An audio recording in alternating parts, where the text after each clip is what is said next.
સમજુ બાળકી જાય સાસરે, વચન માળીનું ધ્યાનમાં ધરે.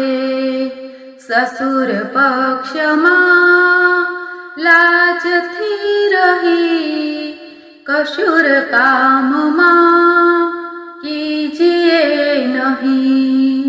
વચનથી વધે વેરીઓ ઘણા, વચનથી વધે હેતુ આપણા. વસી રહે તવ મુખમાં સુધા, વચન મીઠા